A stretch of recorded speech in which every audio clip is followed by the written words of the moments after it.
There is an island in the Aegean Sea, small and rocky, swept by wind and salt. Patmos. In the closing years of the 1st century, it served the Roman Empire as a place of exile, a stone prison without walls, where the sea itself became the bars of the cell. And on that island lived an old man, a prisoner. A man the Romans considered harmless, a relic of a strange new faith they neither understood nor feared. His name was John. We do not know exactly how the years had treated him. We know only that he had outlived nearly everyone who had walked the dusty roads of Galilee in the days of the teacher, that he had watched a movement that began with a handful of fishermen spread across the cities of the empire, and that for this faith, for this stubborn refusal to call any man Lord but the crucified one, he had been carried away from the churches he loved and set down on this lonely rock to be forgotten. The sea stretched in every direction. The mainland was a smudge on the horizon, close enough to see, too far to reach. The days must have passed slowly there, marked by the rising and setting of the sun over the water, the cry of seabirds, the endless rhythm of the waves. It was the kind of silence in which a soul either withers or grows vast. And John's soul, it seems, grew vast, for it was here, in the emptiness and the exile, that heaven chose to speak. And one day, while the waves broke against the cliffs below, and the Lord's day dawned over the water, this old man fell into something the ancients had no easy words for. A trance, a vision, a tearing open of the veil that separates what we see from what is truly there. He heard a voice behind him like a trumpet. He turned, and from that moment, the curtain of ordinary reality was pulled back, and John saw. He saw thrones and lamps of fire. He saw a slain lamb, standing as though it had been killed yet lived. He saw seals broken and trumpets sounded and bowls poured out. He saw the architecture of heaven and the machinery of the end of all things. But of all the visions that came to him on that windswept rock, one stands apart. One has haunted the imagination of believers for nearly 2,000 years. One reaches back to the very beginning and forward to the very end, and in a single dizzying sweep claims to explain the hidden cause of every sorrow you have ever known. A woman clothed with the sun, a great red dragon with 7 heads, a child caught up to God, and war in heaven itself. Tonight, we are going to walk slowly through the 12th chapter of the book of Revelation, the chapter that lifts the curtain on a conflict older than the world. We will ask what John actually saw and what it meant to the people who first heard his words read aloud in the flickering light of house churches scattered across the Roman world. We will trace the figures back through the Hebrew scriptures and the writings between the testaments, and we will discover that this strange vision did not appear out of nowhere. It gathered up the deepest currents of ancient thought about evil, about the heavens, about the unseen war that ancient people believed lay beneath the surface of history. And we will ask the question that this chapter forces upon every honest reader. If there truly was a war in heaven, when was it fought? Has it already happened? Is it happening now? Or does it still lie ahead? If these are the kinds of questions that draw you in, if you find rest and meaning in exploring the deep places of Scripture and the ancient world, then settle in. Let the day's noise fall away.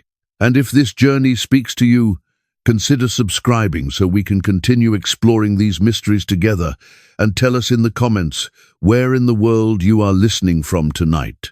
It always moves us to know how far these ancient words still travel. Now, let us return to the island and to the vision. The chapter opens with a sign. That is the word John uses, and it matters. Not simply a vision, but a sign, a great portent that appeared in heaven. The Greek word carries the sense of something that points beyond itself, a symbol heavy with meaning. From the very first line, John is telling his listeners that what follows is not a photograph but a parable written in cosmic imagery. We are meant to interpret, not merely to watch. And the first sign is a woman, She appears clothed with the sun, the moon beneath her feet, and on her head a crown of 12 stars. She is pregnant, and she cries out in the agony of labor, in the pain of giving birth. Pause here, because everything depends on understanding who she is. And the answer is not as simple as it first appears. For centuries, when believers heard this passage, many minds turned immediately to Mary, the mother of Jesus. And there is something fitting in that. She bears a son who will rule. The imagery of a glorious mother and a royal child fits the Christmas story we know so well. In the great cathedrals of Europe, this woman crowned with stars became the inspiration for countless images of the Virgin enthroned in glory, the moon at her feet, the heavens her garment. To this day, in much of Christian art, the woman of Revelation 12 and the mother of Christ are woven together into a single radiant figure. Yet the ancient listeners and the careful readers sense that something larger was at work. This woman is too vast to be only one person. She is clothed with the sun itself. The moon is her footstool. A crown of 12 stars rests upon her brow. These are not the ornaments of a single village mother from Galilee. They are the symbols of a people, a nation, a covenant community stretching back through the ages. The 12 stars echo something. Listen to the words and you can almost hear them. 12. The number of the tribes of Israel, the number of the sons of Jacob. And there is a dream recorded far back in the book of Genesis, the dream of a young man named Joseph, in which the sun and the moon and 11 stars bowed down before him. The sun, his father, the moon, his mother, the stars, his brothers. Here in Revelation, those same heavenly bodies return, gathered now around a single woman. She is the people of God. She is the community out of which the promised one would come. She is, in the oldest and deepest sense, the daughter of Zion, the mother of the Messiah, the faithful remnant who carried the promise through the long centuries of waiting. So the woman is at once the people of Israel, the community of the faithful, and yes, in her labor she gives birth to the Messiah, and so she gathers up Mary as well, and beyond Mary, the whole church that would be born in the aftermath. Ancient interpreters did not always feel they had to choose. The sign is layered, like so much in this book, and each layer reveals something true. The woman is the bearer of the promise, and the promise is about to be attacked. Because the moment she appears, another sign appears with her, and it is terrible, a great red dragon, enormous, fiery red, the color of blood and violence. It has 7 heads and 10 horns, and upon its 7 heads are 7 crowns, or diadems, the marks of usurped royal power. Its tail sweeps 1/3 of the stars of heaven and casts them down to the earth. And it positions itself before the woman who is about to give birth, waiting, crouched and hungry, so that it might devour her child the moment he is born. Here the vision turns from radiance to horror. The most ancient fear of every mother, the predator at the cradle, is projected onto the cosmic screen. And John, who rarely leaves his most important symbols unexplained, will tell us plainly, before the chapter ends, exactly who this dragon is. There is no guesswork required. The dragon, he writes, is that ancient serpent, the one called the devil and Satan, the deceiver of the whole world. That ancient serpent. With those 3 words, John reaches back across the entire span of the scriptures, all the way to the 3rd chapter of Genesis, to the garden, to the creature that spoke to the woman beneath the tree, and set in motion the long catastrophe of human history. The serpent of Eden and the dragon of the apocalypse are one and the same. The story that began with a whispered lie in a garden now ends with a war in the heavens. The enemy has grown monstrous, but he is the same enemy, and his hatred is the same hatred. He has always sought to destroy the promise, to devour the seed, to ensure that the one who would crush his head never draws breath. Consider what this means for the way the whole Bible is read. From the very first pages, in the curse pronounced upon the serpent in Eden, a promise was buried. God declared that there would be enmity between the serpent and the woman, between his offspring and hers, and the offspring of the woman would strike the serpent's head, even as the serpent struck his heel. Theologians have long called that verse the first gospel, the first faint announcement of a deliverer who would come through the line of the woman to undo what was done in the garden. And from that moment, in the logic of Scripture, a hidden war began, a war fought across the generations. Every time the line of promise narrowed toward the coming one, the dragon struck. Think of how often the thread nearly snapped. The murder of Abel, the first righteous son, struck down by his brother, the corruption before the flood that nearly drowned the whole line of promise in violence. The barren wombs of the matriarchs, Sarah and Rebekah and Rachel, through whom the promise could only pass by miracle. The famine that drove the family of Jacob down into Egypt, the decree of Pharaoh that every Hebrew boy be cast into the river, a decree aimed, in the end, at the line through which the deliverer would come. The schemes of a wicked queen named Athaliah, who slaughtered the royal seed and nearly extinguished the house of David, until a single infant prince was hidden away in the temple and preserved. Again and again, the same pattern. The promise advances. The dragon strikes. The child is hidden, or rescued, or born against all odds. And the line survives. By the time we reach the Gospel accounts, the pattern reaches its climax. A child is born in Bethlehem, of the line of David, of the tribe of Judah, the long-awaited one. And what happens? A king named Herod, troubled and afraid, sends soldiers to Bethlehem with orders to kill every male child 2 years old and under. The dragon, crouched before the woman, lunges to devour the child the moment he is born. The slaughter of the innocents is not, in this cosmic reading, merely the cruelty of a paranoid tyrant. It is the visible eruption of an invisible war. The dragon working through Herod, as he had worked through Pharaoh, as he had worked through Cain, reaching once more for the throat of the promise. And yet, the child is not devoured. John describes it in a single, breathtaking compression. The woman gives birth to a son, a male child, who is destined to rule all the nations with a rod of iron, and the child is caught up to God and to his throne. Notice what John leaves out. There is no mention here of the years between, no ministry, no teaching, no miracles, no cross even. The vision leaps from the manger to the throne in a single line, from birth to ascension, compressing the entire earthly life of Christ into one sweeping arc of rescue. The point is not to narrate the life. The point is to declare the outcome. The dragon meant to devour the child. Instead, the child was snatched up beyond his reach, exalted to the very throne of God, seated in the place of all authority.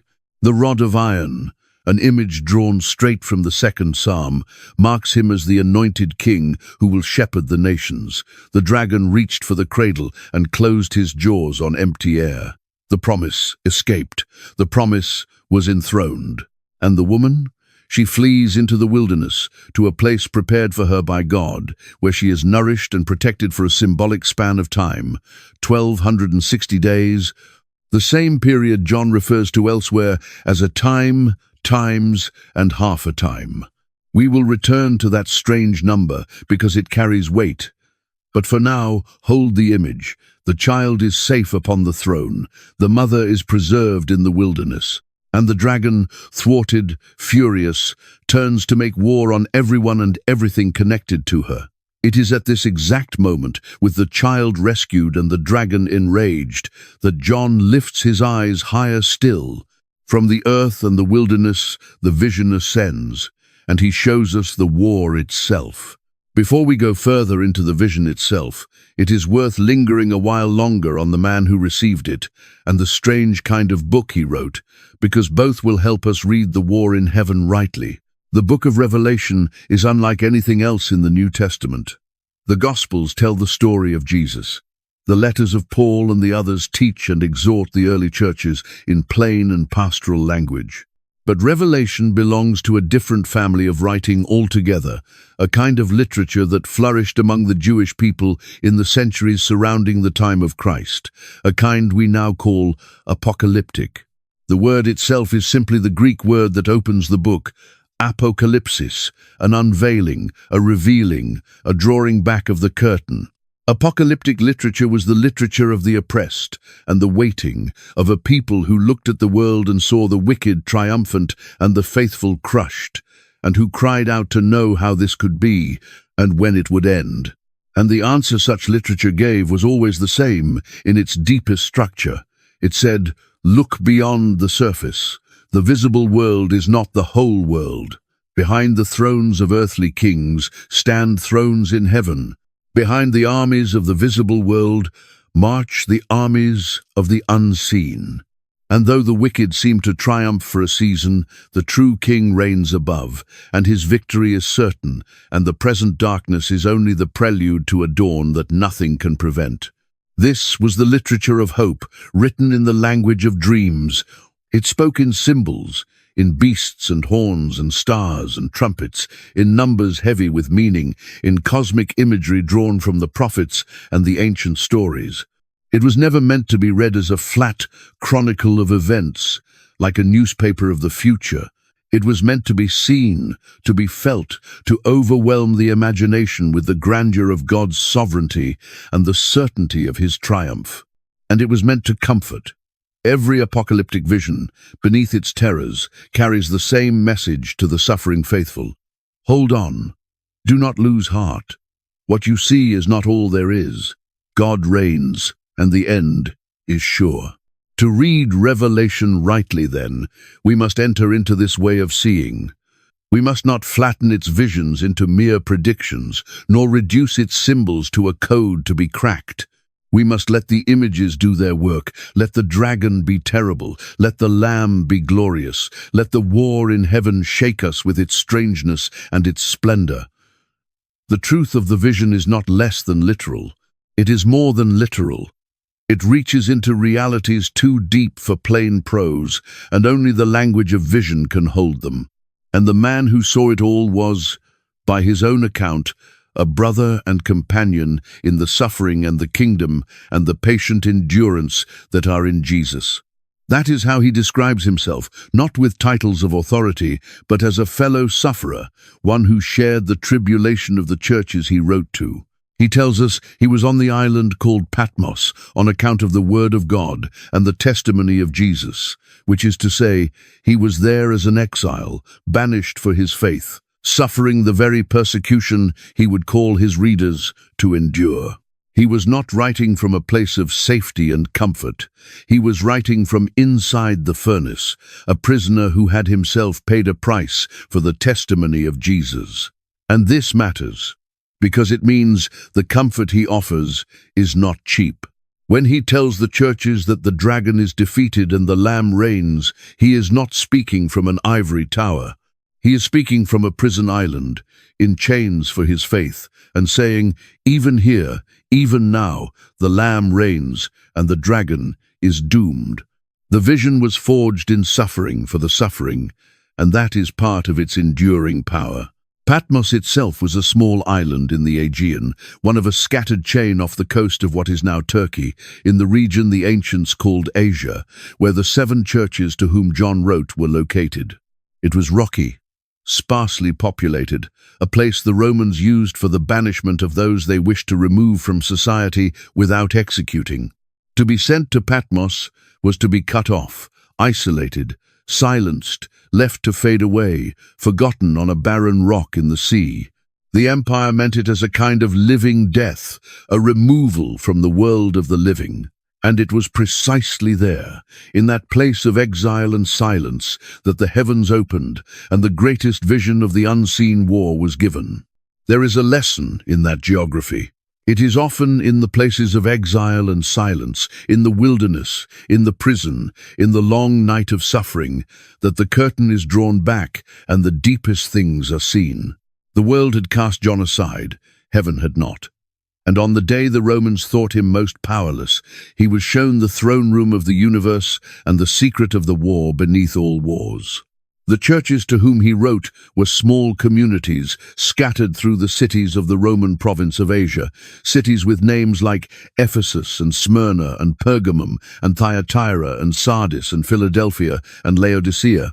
They were ordinary congregations facing ordinary pressures, the same pressures the faithful have always faced. Some were growing cold. Some were compromising with the surrounding culture, finding ways to soften the hard edges of their faith so as to avoid trouble. Some were poor and persecuted and faithful. Some were wealthy and comfortable and spiritually asleep. To each of them, in the opening chapters of his book, John relays a word from the risen Christ, a word of commendation or rebuke or warning or encouragement. And then, having addressed their immediate situations, he lifts their eyes to the great vision, the cosmic drama into which their small struggles were woven. He wanted them to see that the choices they faced, whether to compromise or to stand firm, whether to bow to Caesar or to confess the Lamb, were not small choices at all. They were moves in the cosmic war. The dragon was making war on the offspring of the woman, and these little churches in their obscure cities were the front line. Knowing this, we can feel the weight that the vision of the 12th chapter would have carried for them. When they heard of the woman clothed with the sun and the dragon waiting to devour, when they heard of the war in heaven and the casting down of the accuser, when they heard that the saints conquer by the blood of the Lamb and by loving not their lives even unto death, they would have understood that this was their story. The pressure they felt to offer incense to the emperor, the whispers that they were disloyal and dangerous, the loss of business and friendship and sometimes life itself, all of it was the dragon's war, and they were called to be conquerors in it.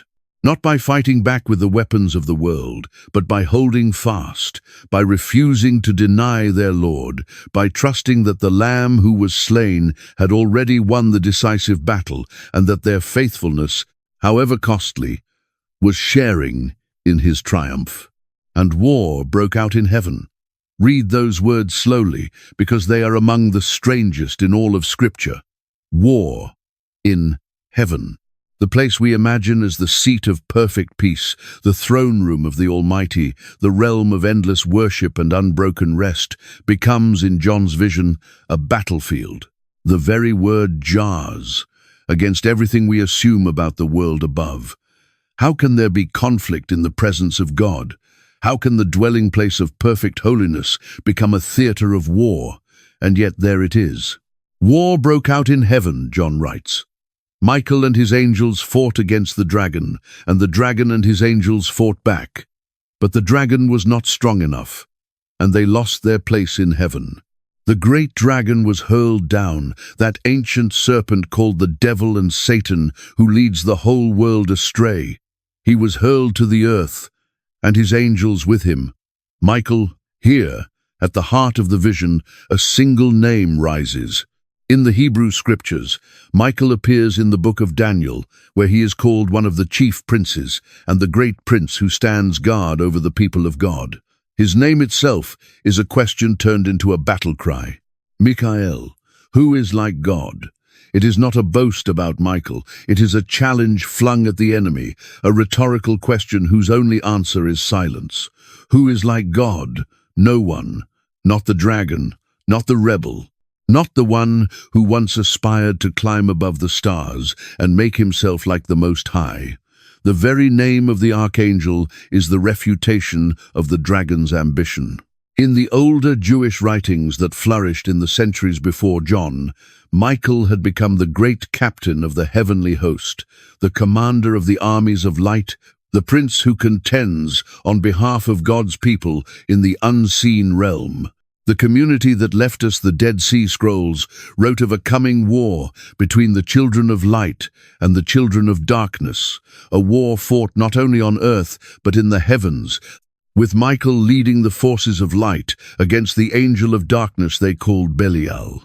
The book of Daniel had spoken of Michael contending against the spiritual prince of Persia and the prince of Greece, unseen powers, standing behind the visible empires of the world. By the 1st century, the figure of Michael as heaven's warrior prince was woven deep into the imagination of Jewish faith. So, when John names Michael as the one who leads the charge against the dragon, his listeners would have understood. The captain of the host has taken the field, the decisive battle has come, and the outcome is never in doubt. The dragon fights back, but he is not strong enough. There is no equality in this war, no balance of opposing powers, no cosmic dualism in which good and evil are matched, and the result hangs in the balance. The dragon is overpowered, defeated, and cast down. He loses his place. The Greek is stark and final. There was found no longer any place for them in heaven. Now we must pause and think carefully, because this raises one of the oldest and most fascinating questions in all of theology. When did this happen? When was the dragon cast down? The honest answer is that this has been debated since the earliest centuries of the faith, and thoughtful believers have understood it in strikingly different ways. Let us walk through the great interpretations, not to settle the matter by force, but to see the depth and the richness of what John has given us. The first and most ancient instinct was to read this as a story of the beginning, a primeval fall. Long before the creation of the world, or in its earliest dawn, a magnificent angel, the highest and most radiant of all created spirits, looked upon his own beauty and was filled with pride. He aspired to a throne above the throne of God, and for that rebellion he was cast down, dragging a host of lesser spirits with him in his ruin. This is the story behind two haunting passages in the Hebrew prophets. In the book of Isaiah, a taunt is raised against the king of Babylon, but the language swells beyond any earthly king. How you have fallen from heaven, O shining one, son of the dawn.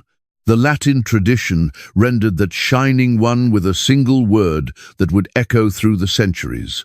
Lucifer, the light-bearer. You said in your heart, the prophet continues, I will ascend to heaven. I will raise my throne above the stars of God. I will make myself like the Most High. But you are brought down to the depths. And in the book of Ezekiel, a lament is raised over the king of Tyre, and again the language overflows its banks. You were in Eden, the garden of God. You were a guardian cherub, blameless in your ways from the day you were created until wickedness was found in you. You were filled with violence, and you sinned, and you were cast down from the mountain of God. For many of the early Christian teachers, these passages, read together with the dragon hurled down in Revelation, told a single great story. The fall of the supreme angel, the origin of evil itself. Before there was sin on earth, there was rebellion in heaven, and the war John saw was the eternal memory of that first catastrophe, the moment a creature of light became the prince of darkness. It is a powerful reading, and it shaped the imagination of the whole Western world. The poets took it up. Centuries later, an English poet named John Milton would build an entire epic upon it, picturing the rebel angel declaring that it is better to reign in hell than serve in heaven, and the war in the clouds of heaven raging for 3 terrible days until the Son of God drove the rebels over the battlements of the sky, and they fell, falling, through chaos and old night, down into the burning lake. That image, the proud angel cast from glory, has become so deeply rooted in our culture that many assume it is simply the plain teaching of the Bible, and there is real truth in it. The pride of the fallen one, the reality of his rebellion, the certainty of his defeat, all of this Scripture affirms. Yet here is the careful and crucial thing, the kind of thing this chapter rewards us for noticing. In the vision of Revelation 12, the war in heaven does not come first. It does not come before creation. Look again at the sequence. The woman gives birth. The child is caught up to the throne. And then, immediately after, war breaks out in heaven, and the dragon is hurled down. In John's telling, the casting down of Satan is tied directly to the victory of the child who was caught up to God. The two events belong together. The enthronement of the Messiah and the fall of the dragon are a single act of triumph. This is why a second great interpretation arose, one that many of the most careful readers have found even more compelling. On this reading, the war in heaven is not primarily about the distant beginning. It is about the cross. Listen to what comes next in the chapter, because John does not leave us to guess at the meaning. The moment the dragon is cast down, a loud voice rings out in heaven, a voice of triumph, and it announces the meaning of the victory. Now have come the salvation and the power and the kingdom of our God and the authority of his Christ, the voice cries. For the accuser of our brothers and sisters has been hurled down, the one who accuses them before our God, day and night, the accuser. That is the key. The Hebrew word is Satan, and at its root it does not mean a cartoon devil with horns and a pitchfork. It means an adversary, an accuser, a prosecutor. In the book of Job, we meet this figure in his ancient role. He walks into the heavenly council among the sons of God, and he stands before the throne, and he accuses. He points at the righteous man and says, in effect, this man only serves you because you have blessed him. Strip away the blessing, and he will curse you to your face. The Satan is the prosecuting attorney of the cosmos, the one who stands in the courtroom of heaven and presses charges against the children of earth. In the prophet Zechariah, there is a vision of the high priest standing before the angel of the Lord, clothed in filthy garments, and there at his right hand stands the Satan, the accuser, ready to condemn. And the Lord rebukes the accuser and commands that the filthy garments be removed and clean ones put on. This is the role the loud voice in Revelation declares to be finished. The accuser has been hurled down. His standing in the heavenly court is revoked. He can no longer bring his charges before the throne. And why? The voice tells us exactly why. They have conquered him, it says, by the blood of the Lamb and by the word of their testimony, and they did not love their lives even unto death. By the blood of the Lamb. There it is. The decisive weapon in the war of heaven is not a sword of fire. It is blood. The blood of the slain Lamb. The same Lamb John saw at the center of the throne, standing as though it had been killed, yet alive. The accuser's power was always the power of accusation, the power to say, these people are guilty, and his accusations were true. We are guilty. But when the Lamb was slain, when the price was paid in full, the accusations lost their force. The prosecutor can no longer condemn those whose debt has already been settled. The case is thrown out of court, and the accuser, stripped of his function, is cast down. On this reading, the war in heaven is the heavenly side of what happened on a hill outside Jerusalem. While soldiers gambled for a robe and the sky went dark at noon, while a dying man cried out that it was finished, the real battle was being fought in the unseen realm. And in the moment the world thought the dragon had won, in the moment the promised child seemed devoured at last, the verdict was reversed. The Lamb's death became the accuser's defeat. The cross was the casting down. This is why the loud voice can sing of the kingdom of God, arriving in the very same breath that it announces the accuser's fall. They are the same event seen from opposite sides of the veil. There is a saying of Jesus himself that seems to capture this very moment. When the 70 disciples returned from their mission, rejoicing that even the demons submitted to them, Jesus said to them, I saw Satan fall like lightning from heaven. Like lightning, sudden, blinding, decisive. The ministry of the kingdom, the casting out of demons, the proclamation of good news, all of it was the visible aftershock of an invisible collapse. The strong man was being bound. The dragon was falling, and his fall was as swift and certain as a bolt of lightning splitting the sky. So which is it?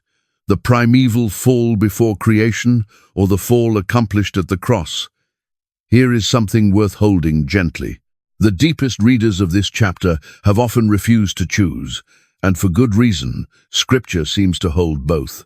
There was a rebellion in the beginning, a creature of light who became an enemy of light, and his pride and his fall are real. And there was a decisive defeat accomplished in history, at the cross, when his power to accuse and condemn was broken once and for all. The dragon fell long ago in his rebellion. The dragon fell again, finally, at Calvary. And, as we will see, the dragon will fall a third and final time at the end of all things into the lake of fire, from which there is no return. The vision gathers up the whole war into a single tapestry, past and present and future woven together, because in the realm above our time, these may be facets of one great and ongoing triumph. But notice the strange and sobering turn the chapter takes next. For the victory in heaven, glorious as it is, does not mean the war is over on the earth. We touched earlier on the two great passages in the Hebrew prophets that many have read as glimpses behind the curtain at the fall of the dragon, the taunt against the king of Babylon in Isaiah and the lament over the king of Tyre in Ezekiel. Let us return to them now and dwell on them more closely, because they reveal something essential about the nature of the rebellion and therefore about the nature of the war. The passage in Isaiah is, on its surface, a taunt song, a poem of mockery to be raised over a fallen tyrant. The prophet imagines the day when the oppressor of nations, the king of Babylon, is brought down to the grave, and the whole earth is at rest, and even the trees rejoice that the one who cut them down lies fallen at last. And in the heart of this taunt comes the cry that has echoed through the centuries. How you are fallen from heaven, O shining one, son of the dawn. How you are cut down to the ground, you who laid the nations low. Now, the surface meaning concerns a human king, a proud and brutal ruler whose arrogance led to his downfall. But the language swells far beyond any earthly monarch.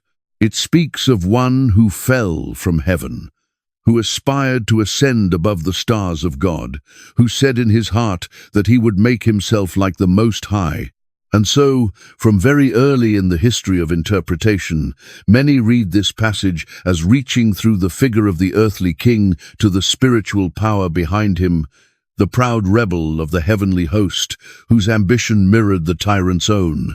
The fall of the king of Babylon became a window onto a more ancient fall, the fall of the one who first aspired to a throne, not his own. And listen to how that ancient ambition is described, because it is laid out in a terrible ascending series, 5 declarations of self-will, 5 proud sentences, each beginning with the same 2 words. I will ascend to heaven. I will raise my throne above the stars of God. I will sit enthroned on the mount of assembly. I will ascend above the heights of the clouds. I will make myself like the Most High. 5 times, I will. It is the manifesto of pride itself, the creature's declaration of independence from the Creator, the will that seeks to climb and climb until it sits upon the very throne of God. And the answer to all this climbing is a single crushing reversal, but you are brought down to the depths, to the far reaches of the pit. The one who said, I will ascend, is brought down to the lowest place of all. The trajectory of pride is always the same. It climbs in order to fall. It grasps at the heights and finds the depths. There is the whole anatomy of evil in those 5 sentences. At its root, the rebellion of the dragon was not some mysterious and incomprehensible malice. It was pride. It was the refusal of a creature to remain a creature, the grasping after a glory that belongs to God alone, the will to be like the Most High, not in goodness and love, which God invites, but in sovereignty and supremacy, which God alone can hold. And this is why the name of the one who casts him down is so perfectly chosen. The dragon said, I will make myself like the Most High. And the archangel's very name throws the lie back in his face. Who is like God? The dragon wished to be like God. Michael's name proclaims that no one is, that the wish itself was madness, that the gulf between creator and creature can never be crossed by ambition, only bridged by grace from above. The passage in Ezekiel adds another dimension, another color to the portrait. There the prophet raises a lament over the king of Tyre, a wealthy merchant prince, grown arrogant in his splendor. And again the language overflows its banks. You were the seal of perfection, the prophet says, full of wisdom and perfect in beauty. You were in Eden, the garden of God. Every precious stone adorned you. You were an anointed guardian cherub, and you walked among the stones of fire on the holy mountain of God. You were blameless in your ways from the day you were created, until unrighteousness was found in you. Here the figure behind the earthly king is painted not as a monster from the beginning, but as a being of surpassing beauty and wisdom and honor, the seal of perfection, an anointed cherub, dwelling in the garden of God on the holy mountain. This is the tragedy at the heart of the story of evil. The enemy was not created evil. He was created glorious. He was, in this ancient reading, the highest and most beautiful of all the creatures of God, radiant with wisdom, perfect in his ways, dwelling in the very presence of God. And it was from that height that he fell. Unrighteousness was found in him. His heart was lifted up because of his beauty. He corrupted his wisdom for the sake of his splendor.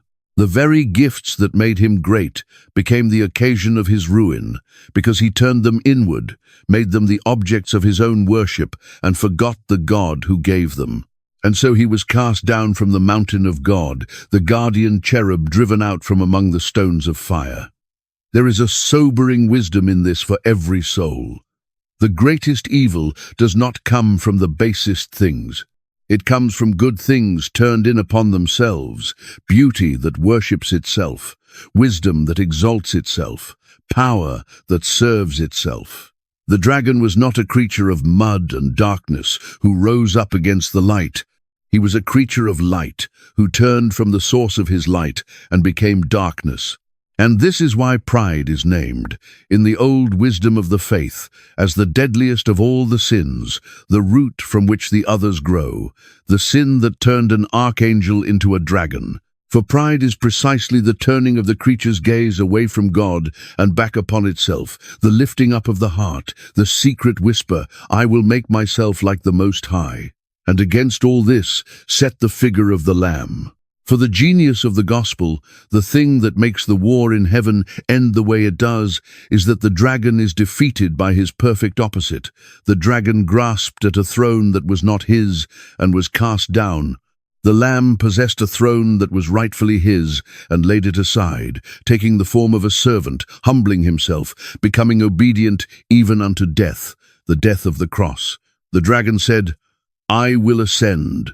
The Lamb chose to descend. The dragon sought to make himself like the Most High by seizing power. The Lamb, who was in very nature God, did not count equality with God a thing to be grasped, but emptied himself. The dragon climbed and fell. The Lamb stooped and was exalted. And because of this, because the Lamb went down into the lowest place, into death itself, God has highly exalted him and given him the name above every name, so that at the name of Jesus every knee shall bow, in heaven and on earth and under the earth. The throne the dragon grasped at and lost, the Lamb gained by giving everything away. This is the deep logic of the war in heaven, and it overturns everything the world believes about power. The world believes that the way up is up, that you ascend by grasping, that you win by seizing, that the throne goes to the one strong enough to take it. The dragon believed this, and it destroyed him. But the kingdom of God runs by an opposite law. The way up is down. The throne goes to the one humble enough to serve. The victory belongs to the Lamb who was slain. And those who would share in his victory must walk the same road, the downward road of humility and faithfulness and self-giving love, the road that the world calls weakness and heaven calls triumph. They conquer by the blood of the Lamb, by laying down their lives, by loving not their own lives, even unto death. The dragon's way is the way of grasping, and it ends in the pit. The Lamb's way is the way of giving, and it ends on the throne, because the same loud voice that sings of victory ends on a note of warning. Rejoice, O heavens, the voice proclaims, and you who dwell in them. But woe to the earth and the sea, for the devil has come down to you in great wrath, because he knows that his time is short. Read that and feel the chill of it. The casting down of the dragon is a catastrophe of joy for heaven and a catastrophe of suffering for earth. The enemy has lost his place above, lost his standing as accuser, lost the war in the unseen realm. But he has not yet been destroyed. He has been confined. His sphere of action has been narrowed. He can no longer assault the throne, so he turns the full force of his rage downward, upon the world, upon the people of God, in the brief and shrinking span of time that remains to him. He fights now not with the confidence of one who expects to win, but with the desperate fury of one who knows he has already lost. A cornered enemy is the most dangerous of all, and the dragon knows his time is short. This is the great paradox at the center of the chapter, and indeed at the center of the whole Christian understanding of the present age. The decisive victory has already been won, and the war still rages. The dragon is defeated, and the dragon is furious. The kingdom has come, and the kingdom is still contested. We live, the vision tells us, in the narrow strip of time between the casting down of the enemy and his final destruction, between the victory accomplished and the victory consummated. And in this strange in-between time, the wrath of the defeated foe is poured out upon the earth. The chapter then returns to the woman, and the dragon's rage takes shape. When the dragon saw that he had been hurled to the earth, he pursued the woman who had given birth to the male child. But the woman was given the 2 wings of a great eagle, so that she might fly to the place prepared for her in the wilderness, where she would be cared for, far from the serpent's reach. The 2 wings of a great eagle. Any Hebrew listener would have caught the echo at once, for this is the very image God used to describe the rescue of his people from Egypt. "You have seen what I did to the Egyptians," the Lord told Israel at Sinai, "and how I bore you on eagle's wings and brought you to myself." The wilderness, too, is the place of the Exodus, the place where God fed his people with bread from heaven and water from the rock, the place where, stripped of every earthly support, they learned to live by his provision alone. So the flight of the woman into the wilderness is painted in the colors of the Exodus. The people of God are once again a pilgrim people, sustained by God, in a desert place, carried on eagle's wings beyond the reach of the enemy, for the appointed span of time. The dragon does not give up easily. From his mouth he pours water like a river, trying to sweep the woman away in the flood. But the earth comes to her aid, opening its mouth and swallowing the river. The imagery grows almost primordial here, the dragon as a force of watery chaos, the ancient enemy associated in the old myths with the raging sea and the monster of the deep, while the solid earth becomes an ally of the faithful. The flood of the dragon's malice, whatever historical form it took, whether persecution or deception, or the rising tide of a hostile world, is absorbed and neutralized. The woman is preserved. And then comes the final, fateful line of the chapter. The dragon, frustrated in his pursuit of the woman herself, turns his wrath in a new direction. Then the dragon was furious with the woman, John writes, and went off to wage war against the rest of her offspring, those who keep the commandments of God and hold fast their testimony about Jesus. The rest of her offspring. Here the vision reaches out and touches us. The woman is the people of God across the ages, the bearer of the promise. Her firstborn son is the Messiah, caught up to the throne. But she has other children, the rest of her offspring, and they are described in unmistakable terms.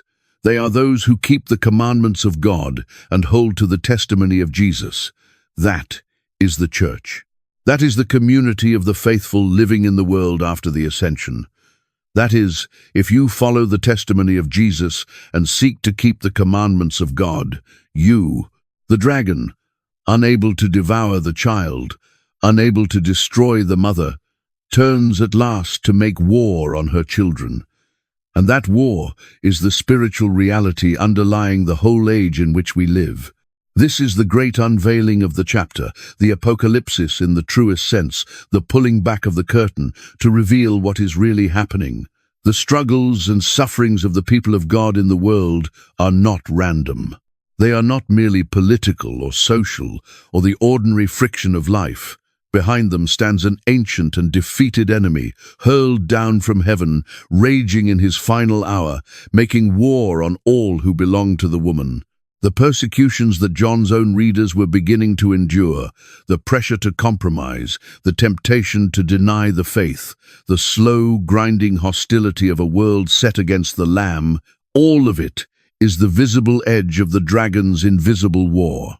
To understand how this vision first landed, we must place ourselves in the world of those who first heard it.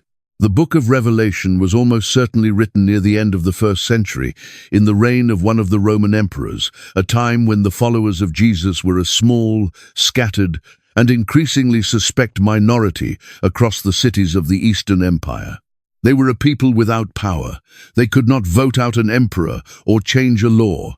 They watched as the imperial cult spread through the cities of Asia, as altars rose to the divine emperor, as the demand grew louder that every loyal subject offer a pinch of incense and confess that Caesar is Lord. For most people, it was a small thing, a civic formality, a gesture of belonging. For the followers of the Lamb, it was impossible. They could confess only one Lord, and his name was not Caesar. And so they found themselves marked as strange, disloyal, even dangerous. Some lost their livelihoods, some lost their freedom. Some, like a faithful man named Antipas, whom John mentions by name, lost their lives. To these people, frightened and pressured and tempted to despair, John's vision came as a thunderclap of hope. "Do you see," it said, "what is really happening? The empire that towers over you, with its legions and its eagles and its god-emperor, is not the true power in this world. Behind it crouches the dragon, and the dragon is already defeated. The beast that seems to rule, that the next chapters of Revelation will describe rising from the sea with its 7 heads, is only the instrument of a doomed and falling enemy. The accuser who whispers that you are guilty, that resistance is hopeless, that you should simply bow and save your skin, has already been thrown out of the heavenly court. Your case has been won. The Lamb was slain, and by his blood you have been ransomed, and the verdict can never be reversed. And the dragon's wrath against you, fierce as it is the wrath of one who knows his time is short. This is why the loud voice tells the believers how they themselves overcome the dragon. They conquered him, the voice says, by the blood of the Lamb and by the word of their testimony, and they loved not their lives even unto death. Read that as a battle plan, because that is what it is. The saints share in the victory of heaven, but not by taking up the sword, not by raising armies, not by seizing power. They conquer the dragon by 3 things. By the blood of the Lamb, which is to say, by trusting in the finished work of Christ, the price already paid, the accusation already silenced. By the word of their testimony, which is to say, by their faithful confession, refusing to deny the Lord even under pressure, holding fast the truth with their lips and their lives, and by loving not their lives even unto death, which is to say, by a willingness to lose everything, even life itself, rather than betray their Lord. The martyr, in this vision, is not a victim. The martyr is a conqueror. The one who dies rather than deny has defeated the dragon as surely as Michael defeated him in the war of heaven. For the dragon's only real weapon is the fear of death, and the one who has stopped fearing death has nothing left to lose. There is a strange and beautiful reversal hidden here. The world measures victory by survival, by power, by the ability to crush the enemy and remain standing. But the kingdom of the Lamb measures victory differently. The Lamb conquered by being slain, and his followers conquer the same way, by faithfulness unto death, by a testimony that cannot be silenced, even by the grave. The dragon can take their lives, but he cannot take their souls, and he cannot make them bow. And every faithful death is another defeat for the enemy, another proof that his power is broken, another echo of the war in heaven sounding down through the ages. There is a detail in the description of the dragon that we have passed over quickly, but that deserves our attention, for it is rich with meaning. John tells us that the great red dragon has 7 heads and 10 horns, and on its 7 heads are 7 crowns. And its tail, he says, swept down a third of the stars of heaven and cast them to the earth. The numbers here are not idle.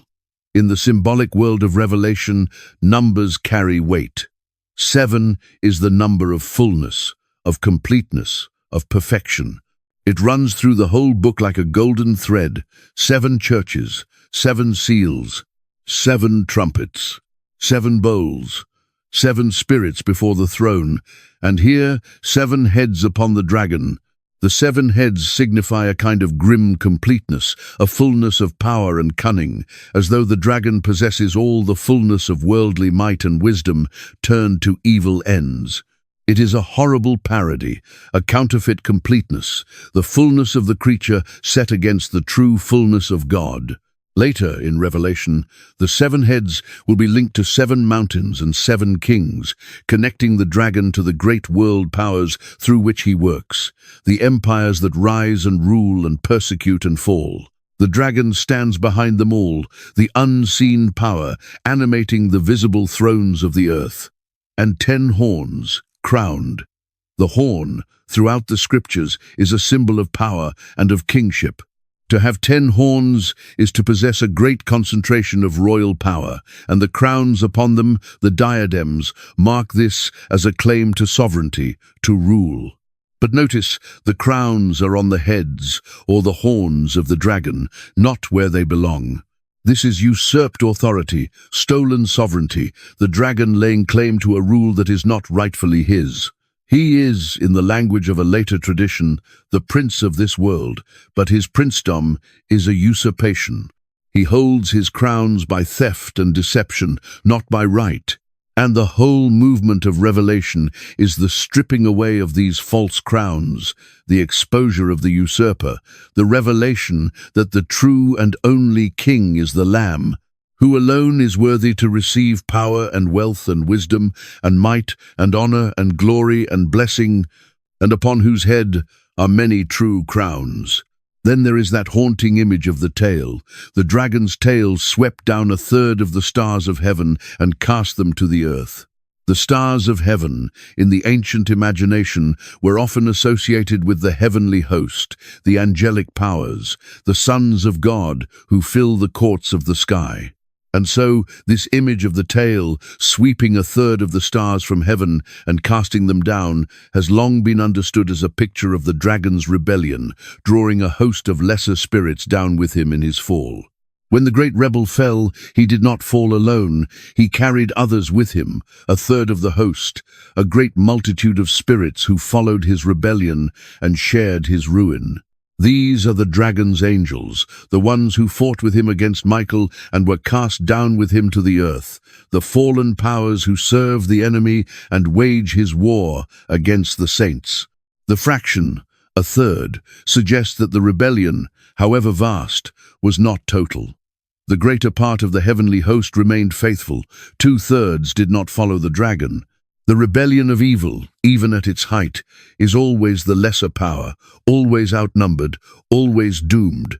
The dragon is fearsome, but he commands only a third, and that third is falling. This careful attention to the numbers and symbols teaches us how to read the whole chapter, indeed the whole book. Nothing here is accidental. Every detail is freighted with meaning, drawn from the deep wells of the Hebrew scriptures and the symbolic imagination of the ancient world. The dragon is red, the color of blood and slaughter, marking him as a murderer from the beginning. He is enormous, dwarfing the woman, embodying the overwhelming power that the forces of evil seem to wield. He has the completeness of 7 and the royal power of 10 and the stolen crowns of usurped authority and the fallen host of a third of the stars. He is the very image of evil at the height of its apparent power, terrible and vast and seemingly invincible. And he is cast down. That is the point of piling up all this fearsome imagery. The more overwhelming the dragon appears, the more astonishing his defeat.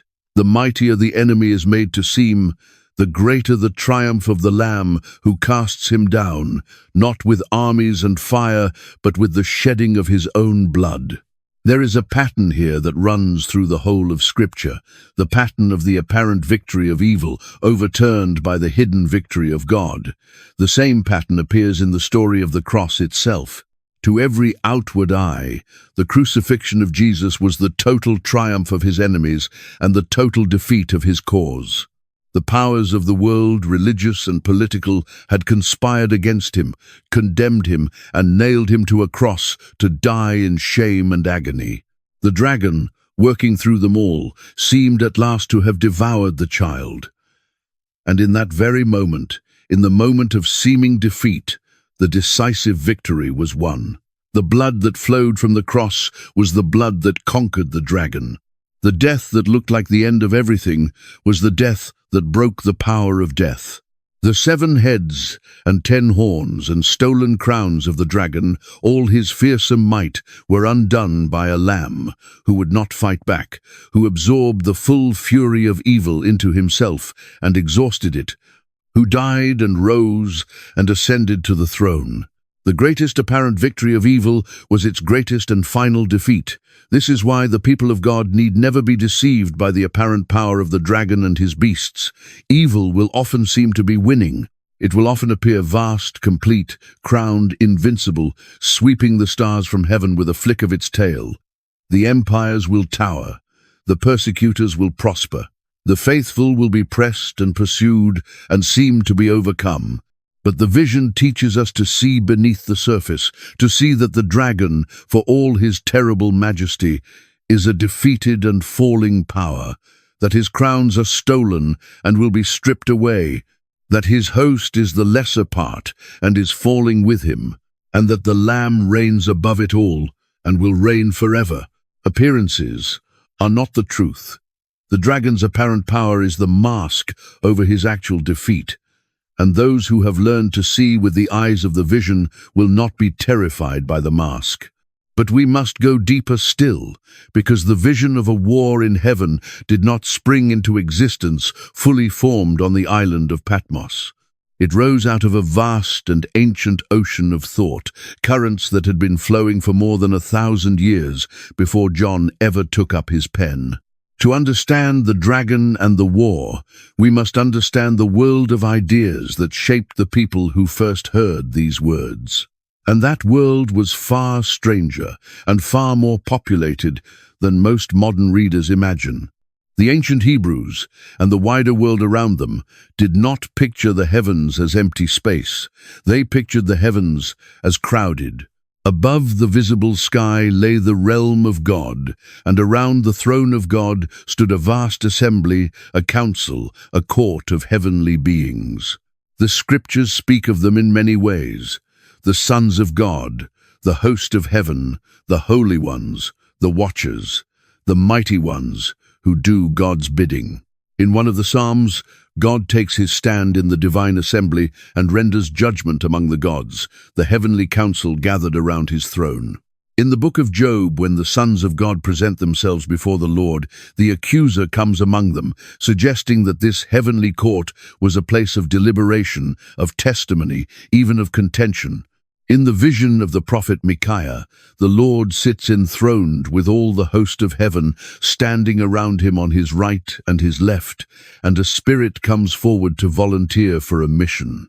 The heavens, in the biblical imagination, were a living realm, full of beings who served, who worshipped, who carried out divine commands, and who, it seems, were also capable of failure and rebellion. This is the backdrop against which the idea of a war in heaven becomes thinkable. If the heavens are populated by free and powerful spiritual beings arrayed in a great hierarchy around the throne, then the possibility of rebellion within that realm is real, and the scriptures hint, again and again, that such rebellion did occur. There is the serpent in the garden, already an enemy before the human story begins, suggesting that evil entered the world from somewhere beyond it. There are the mysterious sons of God in the 6th chapter of Genesis, who in the most ancient interpretation were heavenly beings who abandoned their proper place and corrupted the earth, bringing such ruin that the flood became necessary. There are the rebel powers behind the nations, the princes of Persia and Greece that the angel describes to Daniel, unseen authorities, contending in the heavenly places. The picture that emerges is of a creation good in its origin, but invaded by rebellion, a rebellion that began not on earth but above it, among the host of heaven. In the centuries between the Old and New Testaments, this picture deepened and expanded enormously. This was the era of what scholars call the literature of the Second Temple, a flowering of Jewish writing that sought to explain the origins of evil, the structure of the heavens, and the coming triumph of God. And at the heart of much of this literature stood a story, drawn out of that cryptic passage in Genesis, of a great heavenly rebellion. The Book of Enoch, one of the most influential of these writings, tells of a group of heavenly beings called the Watchers, 200 of them, who descended in the days before the flood, who took human wives, who taught humanity forbidden arts, and who corrupted the earth so thoroughly that the holy angels cried out to heaven for judgment. Their leader, called by various names, became a figure of cosmic rebellion, and the archangels, Michael, chief among them, were sent to bind the rebels and to announce the coming destruction. Here, already, we see the shape of the Revelation vision taking form. A rebellion among the heavenly host, a leader of the rebels, the archangel Michael as the agent of God's justice, the binding and casting down of the enemy. The Book of Enoch was treasured by many Jews of John's era, and was even quoted in the New Testament letter of Jude. Its themes had soaked deep into the imagination of the faithful. The community by the Dead Sea, who hid their scrolls in the desert caves, took these ideas further still. They believed they were living in the last days, on the eve of a great and final war. They wrote a document we now call the War Scroll, a detailed plan for the ultimate battle between the children of light and the children of darkness. And crucially, they believed this war was being fought on two levels at once. On earth, the armies of the righteous would contend against the armies of the wicked. But in the heavens, at the very same time, Michael and the angels of light would contend against Belial and the spirits of darkness. The earthly battle and the heavenly battle were two faces of a single cosmic conflict. Victory below depended on victory above. This is precisely the vision John would later unfold. The war against the dragon's children on earth is the earthly side of the war against the dragon himself in heaven. The people of the scrolls had been thinking in exactly these terms for more than a century before Revelation was written. And there is yet another layer, older and deeper still, beneath even these. For the image of a hero who defeats a great dragon or sea monster was one of the most ancient and widespread stories in the entire world of the Bible. Long before Israel, the peoples of the ancient Near East told tales of a god who battled a monster of chaos, often a serpent or a dragon of the raging sea, and who, by defeating it, established order in the cosmos and took up the throne of kingship. The storm god against the sea, the bringer of order against the monster of chaos. These stories were known across the ancient world, told in temples and sung in festivals, the foundational myths of how the world came to be ordered and ruled. Now, here is the remarkable thing. The Hebrew scriptures know these images and use them, but they bend them to a wholly different purpose. The Bible speaks, here and there, in the poetry of the Psalms and the prophets, of a great sea monster that God defeated. It is called by names like Leviathan, the twisting serpent, the dragon of the sea, and Rahab, the monster of the deep. In the Psalms, God is praised for crushing the heads of Leviathan and breaking the heads of the dragons in the waters. The prophet Isaiah looks forward to a day when the Lord will punish Leviathan, the fleeing serpent, Leviathan, the twisting serpent, and will slay the dragon that is in the sea. The book of Job speaks at length of Leviathan as a creature of terrible power that only God can master. In the Hebrew imagination, the dragon of the deep became a symbol of all the forces of chaos and evil that rage against God's good order, and the slaying of the dragon became a symbol of God's sovereign power to subdue all that opposes him. When John saw a great dragon in heaven and watched it cast down, he was drawing on all of this: the serpent of Eden, the leviathan of the deep, the rebel of the heavenly host, the fallen watcher of the ancient writings, the chaos monster of the oldest stories.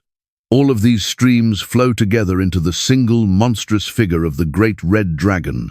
And the one who casts it down, the Lamb and his angelic captain Michael, is revealed as the true God of order, the genuine king who subdues the chaos and establishes his reign. The ancient world had always told stories of the God who slays the dragon and becomes king. John takes up that primal story and declares in effect that it was always pointing here. The true dragon slayer is the Lamb who was slain. The real victory over chaos was won not by a storm god hurling lightning, but by a crucified Messiah pouring out his blood. The oldest story in the world finds its true meaning at the foot of the cross. There is something breathtaking in this, when you sit with it.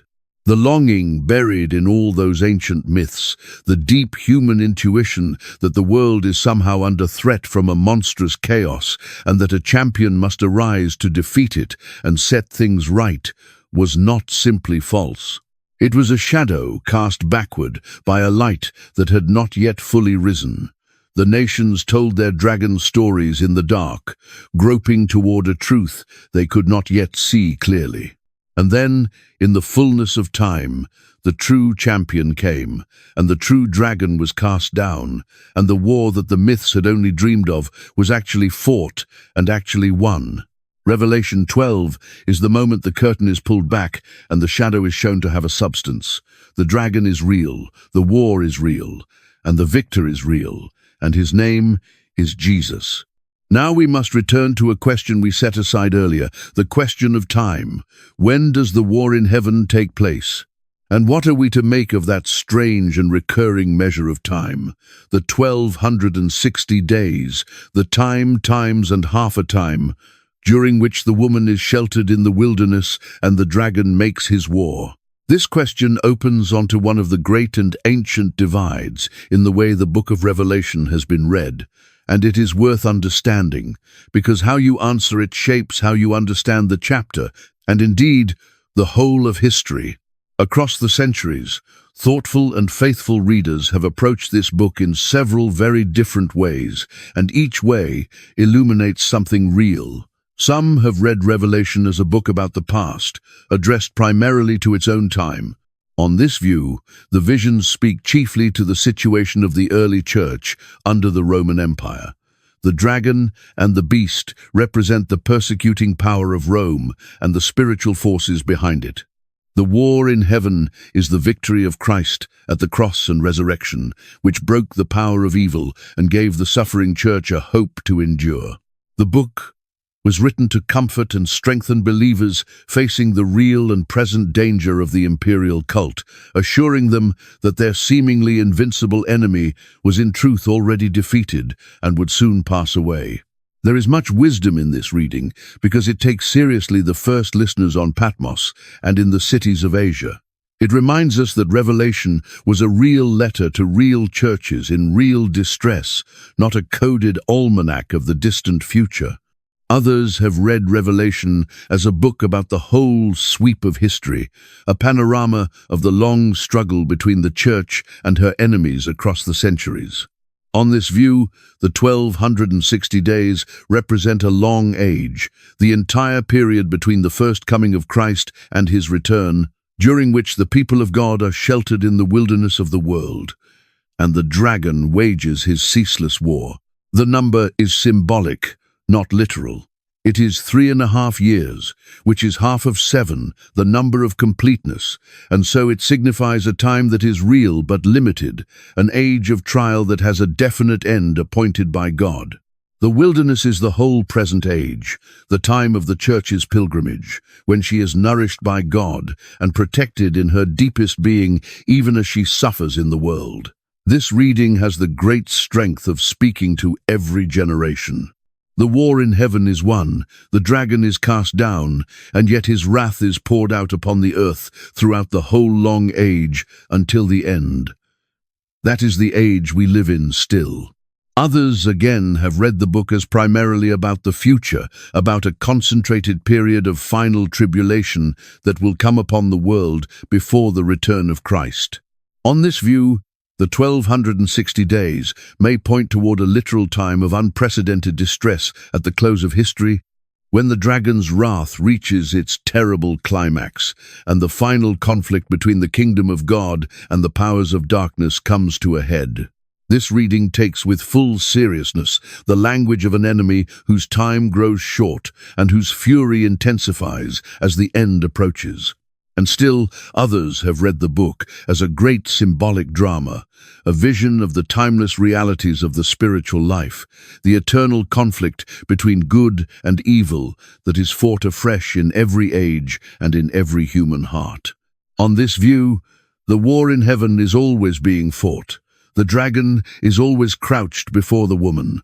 The child is always being born and always being caught up to God. The wilderness is always the place of the soul's testing and God's provision, and the call to conquer by the blood of the Lamb and the word of testimony is always, urgently, addressed to us. Here is something worth saying plainly. In a spirit of humility, these readings are not always as opposed as they first appear, and the greatest interpreters have often drawn from several at once. The genius of Revelation, and of this chapter especially, is that it works on all these levels at the same time. It spoke to the suffering church of the first century, and it speaks to the church across all the centuries, and it points toward a final consummation still to come, and it lays bare the spiritual realities at work in every soul, in every moment. The number 1260, 3.5 years, a time and times and half a time, seems deliberately chosen to be both definite and elastic, a real measure that resists being pinned to a single date, precisely so that it can speak to every generation that finds itself in the wilderness, sheltered by God, while the dragon rages and the time grows short. For 3.5 is a number that haunts the prophetic scriptures.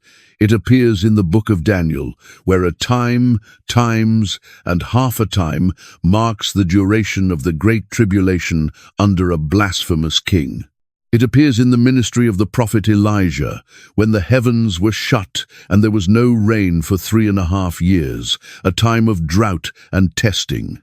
It is half of 7, and 7 is the number of fullness and completion, the number of the days of creation, the number of perfection. So 3.5 is the broken number, the number of incompleteness, of a time of trial that has been cut short, that is not allowed to run to its full and terrible length. And that is exactly the comfort the number is meant to give. The age of the dragon's wrath is real, and it is painful, and it may feel endless to those who endure it, but it is the broken number. It is half of 7. It has been measured and limited and shortened by the mercy of God. It will not last forever. The dragon's time is short. So when you read of the woman sheltered in the wilderness for 1260 days, do not reach first for a calendar. Reach instead for the deeper truth the number carries. We are living in the in-between time, the time of trial that is also the time of protection, the age in which the dragon rages but cannot prevail, the broken half of 7 that is racing toward its appointed end.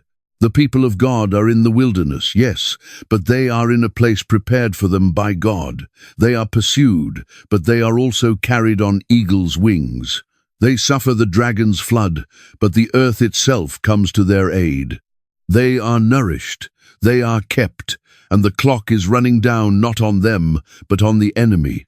Let us dwell a while on the woman in the wilderness, for that image holds a quiet depth that rewards long contemplation, and it speaks with peculiar tenderness to all who find themselves in hard and barren seasons of life.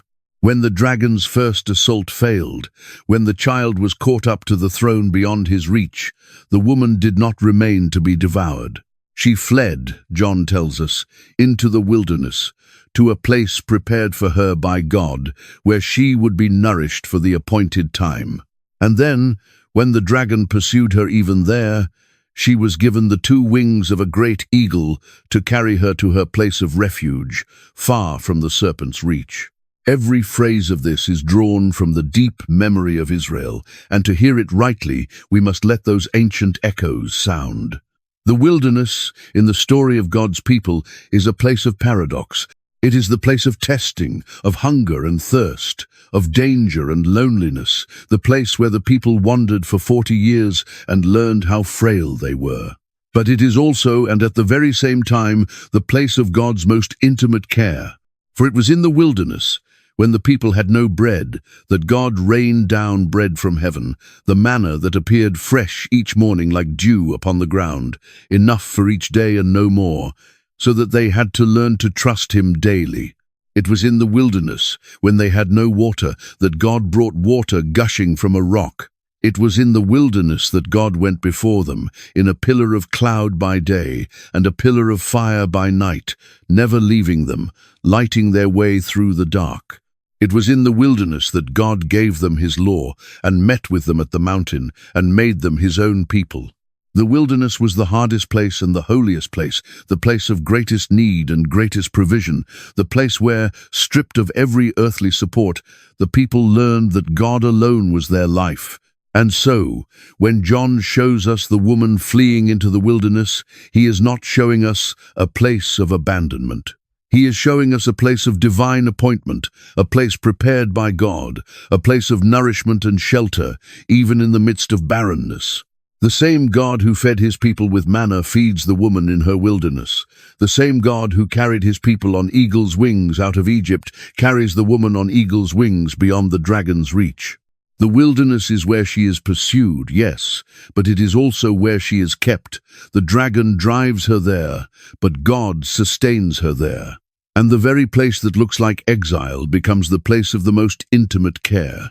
There is profound comfort in this, for everyone who walks through a wilderness season, and who among us does not, sooner or later. There are times in every life that feel like barren places, seasons of loss, of loneliness, of waiting, of suffering that seems to have no end. Times when the green places are far behind, and the promised land is nowhere in sight, when each day is a matter of simply finding enough strength to go on. The world has many names for such seasons, and most of them are names of despair. But the vision of the woman in the wilderness gives us another name. It says that the wilderness, hard as it is, may be a place prepared by God. That even there, perhaps especially there, he nourishes his people, feeding them day by day with bread from heaven, water from the rock, enough for today, though never a surplus, to hoard against tomorrow. That even there he carries them on eagle's wings, bearing them up when they cannot walk, lifting them beyond the reach of the enemy that pursues them. The wilderness is not the absence of God. Often it is the place of his nearest presence, the place where, having lost everything else, we finally learn that he is enough. And notice the strange detail of the dragon's flood and the earth's help. When the dragon, unable to seize the woman, pours water from his mouth like a river to sweep her away, the earth comes to her aid, opening its mouth and swallowing the flood. There is something almost startling in this, the sense that creation itself is enlisted on the side of the faithful, that the very ground beneath the woman's feet is her ally against the dragon's malice. It echoes the moment in the Exodus when the earth opened to swallow the rebels who rose against God's appointed leaders, and the moment when the waters of the sea, which the dragon power of Egypt meant for Israel's destruction, instead became the grave of Pharaoh's army. The chaos flood that the enemy unleashes is absorbed, neutralized, swallowed up. The dragon's weapons are turned against him. And the woman, who seemed so vulnerable, so easily swept away, stands firm because the whole of creation, at the deepest level, is on the side of its creator and against the usurping dragon. This is a truth the faithful have always needed to remember, that they do not stand alone against the dragon, and that the universe is not neutral ground in the great war. The dragon would have us believe that he is the prince of this world, that the whole of creation is his domain, that the forces of nature and history and circumstance are all arrayed against the people of God. But the vision says otherwise. The earth itself comes to the woman's aid. The creation, though groaning under the weight of the curse, longs for the revealing of the children of God and strains toward the day of its own liberation.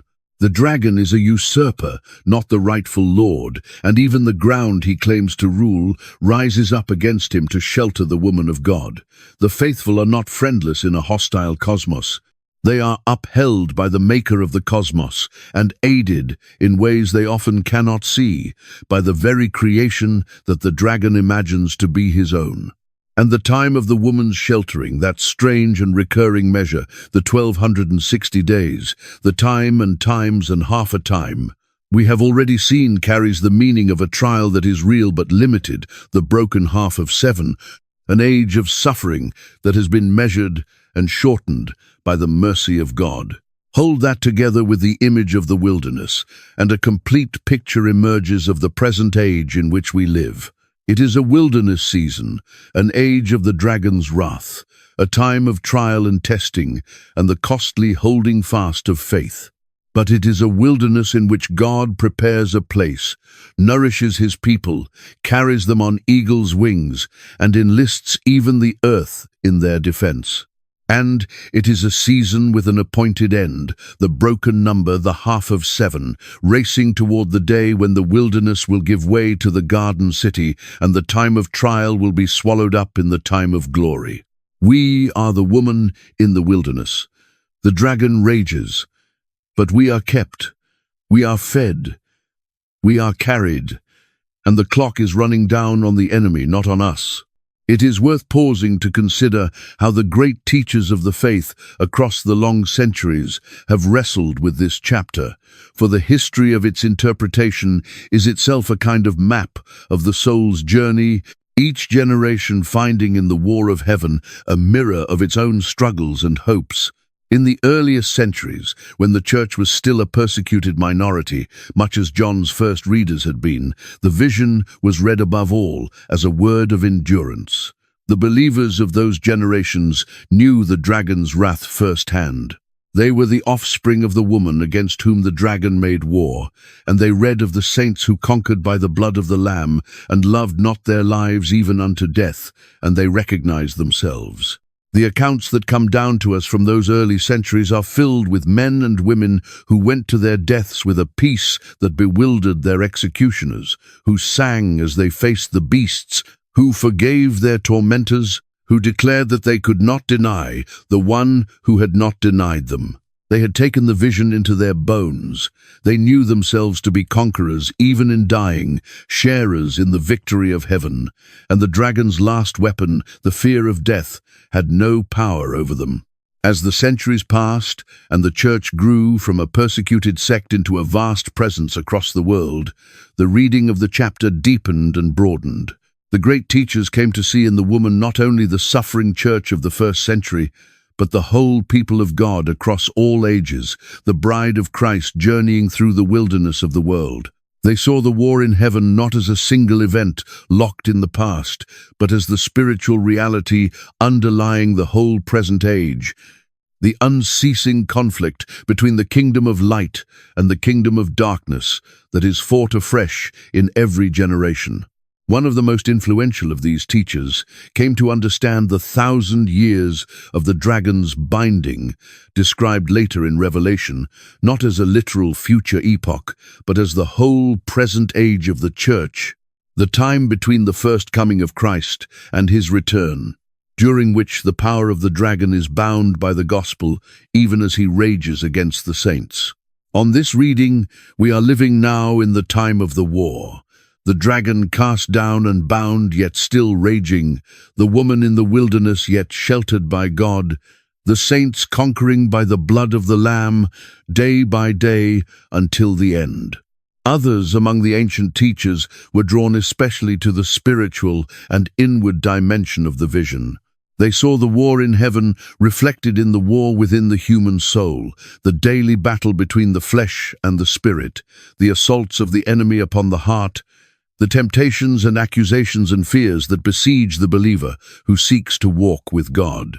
For these teachers, the dragon's war against the offspring of the woman was being fought not only in the arenas and the courts of the empire, but in the quiet chambers of the heart, in the secret struggle of every soul to hold fast to faith against doubt, to hope against despair, to love against the cold counsel of the self.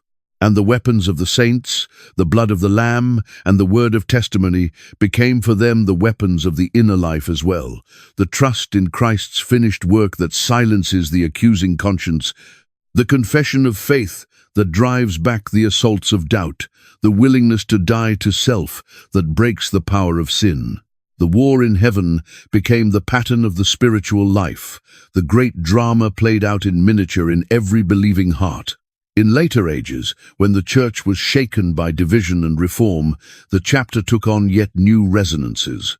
The reformers, contending against what they saw as corruption and false power, found in the dragon and his beasts images of the spiritual oppression they sought to throw off, and in the woman fleeing to the wilderness, an image of the true church preserved by God through ages of darkness, kept alive even when she seemed hidden and persecuted and nearly extinguished. The vision gave them courage to believe that the true people of God could never be destroyed, however fierce the assault, because she was sheltered in a place prepared for her by God himself, carried on eagle's wings beyond the final reach of the enemy. And in our own age, when so many no longer believe in any unseen realm at all, when the very idea of a war in heaven strikes many ears as a relic of a more credulous time, the vision speaks perhaps most pointedly of all. For it insists, against the flattened vision of a world that is only matter and chance, that there is more, that behind the visible runs the invisible, that the struggles of history are not random, but are caught up in a great conflict whose stakes are eternal, that the longing of the human heart for justice, for meaning, for a final setting right of all that is wrong, is not a delusion, but a true intuition of the way things really are. The vision will not let us settle for a world without depth, a history without meaning, a struggle without hope. It tears the veil and shows us the war. And in showing us the war, it shows us also the certainty of the victory, and so it gives us back a reason to hope and to endure. Through all these centuries and all these readings, one truth has remained constant, like a steady flame passed from hand to hand down the generations. The dragon is real, and the dragon is defeated. The war is real, and the victory is sure. The Lamb who was slain is upon the throne, and the captain of the heavenly host stands guard over his people, and the woman is sheltered, and the offspring of the woman conquer by the blood of the Lamb. Every generation has found itself somewhere in this vision, in the wilderness, under the dragon's wrath, holding fast its testimony, longing for the dawn. And every generation has found in it the same comfort, the same courage, the same unshakable hope. That is the mark of a true word from God, that it speaks freshly to every age while remaining ever the same, a deep well from which each generation draws living water for its own thirst. So when you read this chapter, you do not read alone. You read in the company of the great cloud of witnesses who have read it before you, the martyrs who conquered by it, the teachers who plumbed its depths, the reformers who took courage from it, the countless ordinary believers across 2,000 years who found in it the strength to hold fast through their own wilderness. You take your place in a long line of those who have lifted their eyes from the troubles of the present to the throne above the troubles, and have seen the dragon falling and the Lamb reigning, and have been comforted. The vision was given to John on a lonely island, but it was never meant for him alone. It was meant for the whole suffering, struggling, hoping people of God in every age, including this one, including you. Let us turn now and dwell for a while on the figure of Michael, because he stands at the hinge of the whole vision, and there is more to him than first appears. His name, as we have seen, is a question. Who is like God? And it is worth pausing over the strangeness of that. Of all the names that might have been given to the captain of heaven's armies, the one chosen is not a name of power, not a name of conquest, not a name that exalts the warrior himself. It is a name that points away from itself, a name that empties itself of all glory and casts that glory back upon God alone. Who is like God? The greatest of the angelic princes, the commander of the host, the one who hurls the dragon from heaven, bears as his very name the confession that he himself is nothing and God is everything. There is a profound truth buried in this. The dragon fell because he wanted to be like the Most High, to climb above the stars and seize a throne that was not his. And the one who casts him down bears a name that is the perfect opposite of that ambition, a name that asks, with holy mockery, who could ever be like God? The answer is no one. And in that answer, the whole rebellion of the dragon is exposed as the absurdity it always was. In the older Jewish tradition, Michael was understood as the special guardian of the people of God, the prince who stands watch over them. The book of Daniel calls him the great prince who has charge of your people, and there is a tender comfort in this. The same Michael who leads the armies of heaven against the dragon is the one appointed to watch over the faithful in their distress. The warrior of the heights is also the guardian of the lowly. The one strong enough to cast down the ancient serpent is the one who stands guard over a frightened and persecuted people.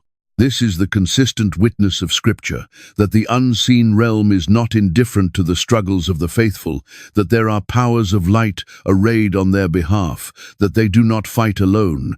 We are not told to put our trust in angels, for our trust belongs to God alone, and Scripture warns sternly against the worship of angels. But we are permitted to take comfort in the knowledge that the heavenly host is engaged, that the war is real, and that the captain of that host stands on the side of all who belong to the Lamb. And yet, here is the most striking thing of all, the thing that turns the whole vision on its head. When the loud voice in heaven explains how the dragon was actually conquered, it does not say, they conquered him by the sword of Michael. It does not say, they conquered him by the strength of the angelic armies. It says something far more astonishing. They conquered him, the voice declares, by the blood of the Lamb and by the word of their testimony. The conquerors are not the angels. The conquerors are the saints, the frightened, persecuted, seemingly powerless followers of the Lamb scattered across the cities of the empire. Michael fights in heaven, yes, and his victory is real. But the deepest victory, the victory the loud voice celebrates, is won by ordinary believers on earth who hold fast their testimony and refuse to deny their Lord, even at the cost of their lives. The cosmic war and the human struggle are bound together so tightly that they become a single thing. When a believer in a Roman city refuses to curse the name of Christ, refuses to offer the pinch of incense to Caesar, holds to the truth, though it costs everything, that believer is participating in the war of heaven. That believer is helping to cast down the dragon. The testimony of a single faithful soul echoes in the unseen realm and shakes the throne of the enemy. This is the dignity that the vision confers upon the humblest believer. You may feel small. You may feel powerless. You may feel that the great forces of the world tower over you and that your faithfulness changes nothing. But the vision says otherwise. The vision says that when you stand firm, when you refuse to bow, when you hold to the truth and love, not your life even unto death, you are a warrior in the oldest and greatest war there is. The blood of the Lamb has already won the decisive battle. And your testimony is the way that victory is worked out, here, now, in the contested ground of your own life. You overcome not by your own strength, but by clinging to the strength of another, the slain and risen Lamb, whose blood has silenced the accuser forever. And oh, what comfort there is in that silencing of the accuser. For the accuser does not only stand in the courtroom of heaven, he has a foothold in the courtroom of the human conscience as well. Who among us has not heard the accusing voice, the voice that recites our failures, that drags up our past, that whispers that we are guilty, unworthy, beyond hope, that we have no place before a holy God? That voice is ancient. It is the voice of the one who accuses the brothers and sisters before God day and night. And the gospel, hidden in this chapter, is that the accuser has been thrown down. His accusations, however true they once were, have lost their power, because the blood of the Lamb has answered them all. When the accusing voice rises in your heart, when it lists your sins and declares you condemned, you may answer it with the verdict of heaven. The accuser has been hurled down. The case has been settled. The blood has been shed. The debt has been paid. You are not condemned, not because you are innocent, but because the Lamb was slain in your place, and the prosecutor has been thrown out of the court. This is not a denial of your guilt. It is something far better. It is the announcement that your guilt has been carried away by another, and the one who would condemn you has himself been condemned. Sit with that for a moment, because it changes everything about how we carry our days. So much of the weight we bear is the weight of accusation. The endless inner court in which we prosecute ourselves and others, the tallying of wrongs, the sleepless rehearsing of our failures, the dread that someone, somewhere, is keeping a record against us. The vision of Revelation 12 reaches into that exhausting courtroom and announces that the prosecutor has been removed. Not by ignoring the charges, but by answering them in blood. The Lamb who was slain has paid what we owed. And the accuser, stripped of his office, hurled down from his place, can rage and threaten and whisper, but he can no longer condemn. He has lost his standing. The verdict has been entered, and it cannot be appealed. This is why the saints in the vision do not fear death. The dragon's last and greatest weapon is the fear of death, the terror that holds the whole human race in bondage, the dread that makes cowards of us all and tempts us to save our lives at the cost of our souls. But the followers of the Lamb have been set free from that fear. They loved not their lives even unto death. They had seen by faith that death itself was a defeated enemy, that the Lamb had passed through death and out the other side, that the grave could no more hold his people than it could hold him. And so they could face the lions, face the fire, face the sword, with a peace that astonished their persecutors. They were not throwing their lives away. They were following their Lord through the one door he had already opened, the door of death that now led not to the dragon's domain, but to the throne of God. We have spoken of the dragon cast down from heaven, defeated yet raging, his time grown short.